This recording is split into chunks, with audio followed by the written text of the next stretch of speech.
easy to use and customized. The fastest news app to get all the breaking news instantly. Download the R Voice News app from the Play Store now.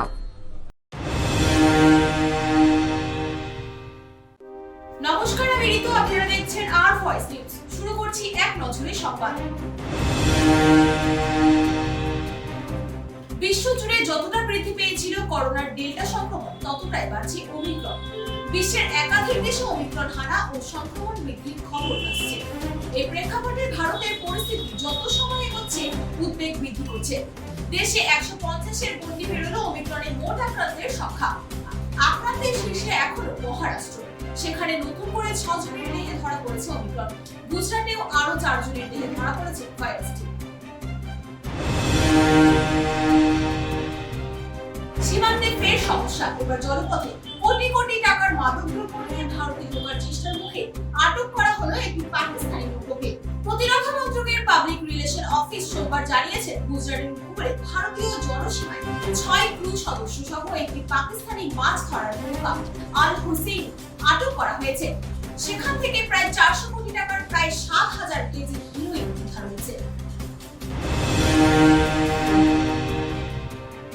রাজ্যসভার 12 জন সাংসদের suspension নিয়ে কেন্দ্রের ডাকা বৈঠকে boycott করল কংগ্রেস, তৃণমূল সহ 5টি দল। এদিন সকাল 10টায় সংসদের লাইব্রেরি বিল্ডিং এ বৈঠক হওয়ার কথা ছিল। যে সমস্ত দলের সাংসদদের সাসপেন্ড করা হয়েছে, যে কংগ্রেস, তৃণমূল, শিবসেনা, সিপিএম ও সিপিআই নিয়ে ডাকা হয়। শুধুমাত্র 5টি দলকে ডাকার প্রতিবাদ জানিয়ে রাজ্যসভার বিরোধী দলনেতা মল্লিকার্জুন খাড়গে ও বামেদের তরফে কেন্দ্রকে চিঠি দেওয়া হয়। চিঠিতে তিনি লেখেন, 12 সাংসদের সাসপেনশনের প্রতিবাদে সমস্ত বিরোধী দল ঐক্যবদ্ধ।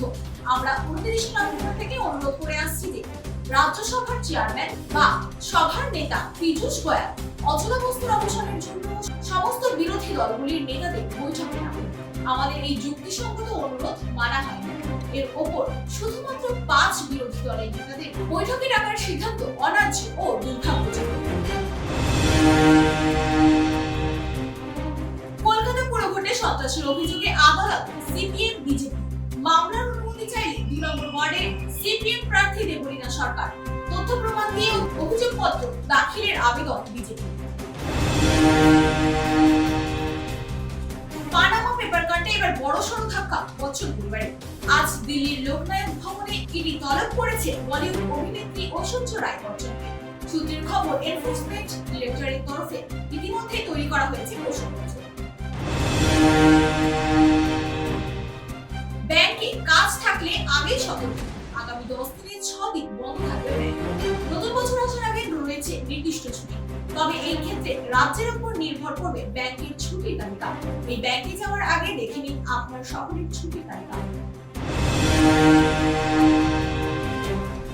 লোকসভায় আজ আইনমন্ত্রী কিরেন রিজিজু নির্বাচনী সংস্কার সংক্রান্ত বিল 2021 পেশ করবেন।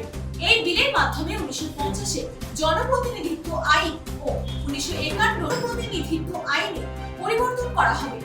নির্বাচনী সংস্কারের ক্ষেত্রে এই বিলকে গুরুত্বপূর্ণ পদক্ষেপ বলে মনে করা হচ্ছে। গত সপ্তাহে বুধবার কেন্দ্রীয় মন্ত্রিসভার বৈঠকে এই পরিবর্তনগুলিকে অনুমোদন দেওয়া হয়। দেশের পাশাপাশি বাংলাতেও বাড়ছে ওমিক্রন উদ্বেগ। কলকাতায় ধরা আরো 2 জন সন্দেহভাজন ওমিক্রন আক্রান্ত। 2 জনই কিশোর। একজনের বয়স 11 বছর, আরেকজনের বয়স 19 বছর। আর সেটাই বাড়াচ্ছে দুশ্চিন্তা। প্রশাসনের কপালে ফেলছে ভাঁজ। শীতকালীন অধিবেশনে সোমবার পেশ করা হলো নির্বাচনী সংশোধনী বিল 2021। আধারের সঙ্গে ভোটার কার্ডের সংযুক্তিকরণ বিল পেশ করলেন কেন্দ্রীয় মন্ত্রী কিরেন রিজিজু। বিলে ভোটার রেজিস্ট্রেশনের সঙ্গে আধার সংযুক্তিকরণের প্রস্তাব দেওয়া হয়েছে।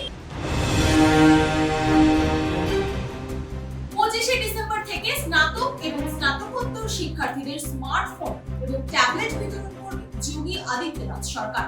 বিজেপি নেতা এবং প্রয়াত প্রাক্তন প্রধানমন্ত্রী অটল বিহারী বাজপেয়ীর জন্মবার্ষিকীতে শুরু হবে এই বিতরণ। ভারতরত্ন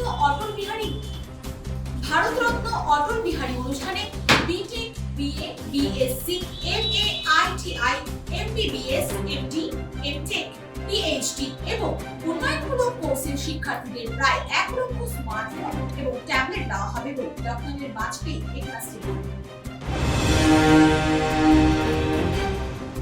যুব তৃণমূল সভাপতিকে লক্ষ্য করে গুলি চালানোর অভিযোগ উঠল দক্ষিণ 24 পরগনার কুস্তি থানার উত্তর কুসুম এলাকায়। আক্রান্ত যুব তৃণমূলের অঞ্চল সভাপতির নাম সুজাউদ্দিন গাজী। গুলিতে গুরুতর জখম মগরাহাট 1 এর অঞ্চল সভাপতি। আহত অবস্থায় উদ্ধার করে SSKM হাসপাতালে ভর্তি করা হয়েছে তাকে। গোটা বিল্ডিংটি তখন আগুন উড়াছে। ঘরে আটকে পড়েছিল 13 এবং 18 বছরের দুই কিশোর। প্রাণ বাঁচাতে শেষ অবলম্বন ছিল একটি জানলা। প্রাণ বাঁচবে কি বাঁচবে না তা না ভেবে জানলার ফ্রেম ধরে ঝুলে পড়েছিলেন। সেই দৃশ্য রীতিমতো ভয় ধরানো, কারণ বন্ধুদের থেকে পায়ে ধরে নিচে নামা তাও জীবন হাতে নিয়ে কোনো সহজ কাজ নয়। স্বামীর সঙ্গে মনোমালিন্যের পর কমপক্ষে 7 জন পরপুরুষের সঙ্গে পরকীয়া। শুধু তাই নয়, এই পুরুষঙ্গের ঘনিষ্ঠ সম্পর্কে লিপ্ত থাকা অবস্থায় সেই বন্ধুদের অডিও ফোন করে শোনালো স্বামীকে, আর তাতে রাগে খুব চেপে বসে স্বামী কোথায়। এরপরে স্ত্রীকে দেখা করতে রেখে KLC এলাকায় পরিত্যক্ত নির্জন আবাসনে শ্বাসরোধ করে তাকে খুন করে স্বামী। 2রা ডিসেম্বর কলকাতা লেদার কমপ্লেক্স থানা এলাকায় উদ্ধার হয় এক তরুণীর দেহ। সেই ঘটনায় অবশেষে খুনের কিনারা করল পুলিশ। ধরা পড়ল খুনি ও সামনে এলো খুনের মোটিভ। স্ত্রীকে খুনের অভিযোগে গ্রেফতার করা হয়েছে স্বামীকে। ধৃতের নাম রাজু লস্কর।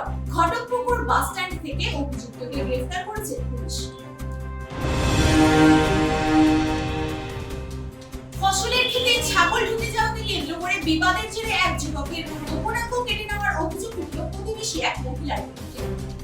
ঘটনাটি ঘটেছে মালদার রতুয়ার চাঁদমণি 1 গ্রাম পঞ্চায়েতের গোরক্ষা পরানপুর গ্রামে। আহত যুবকের নাম দিলওয়ার হোসেন। অভিযুক্ত প্রতিবেশী জ্যোৎস্না বিবি। জানা গেছে জ্যোৎস্না বিবির ছাগল দিলওয়ার হোসেনের ফসলের ক্ষেতে ঢুকেছিল। ছাগল ধরে জ্যোৎস্না বিবিকে জানাতে গেলে বিবাদ হয় এবং দিলওয়ারের গোপনাঙ্গে ব্লেড চালানো হয় বলে অভিযোগ।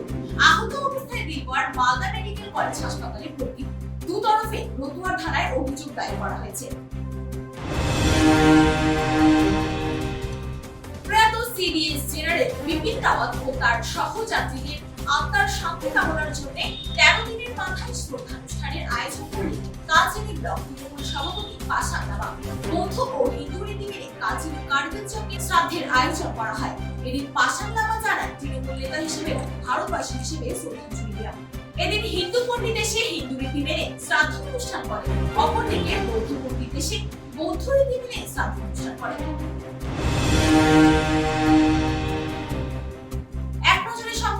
শেষ করছি, আবারও ফিরে আসবো নানা ধরনের নতুন আপডেটস নিয়ে। ততক্ষণ পর্যন্ত চোখ রাখুন আর ধন্যবাদ।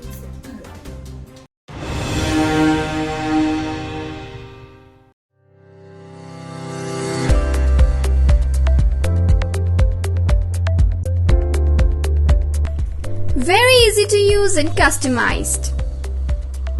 The fastest news app to get all the breaking news instantly. Download the R Voice News app from the Play Store now.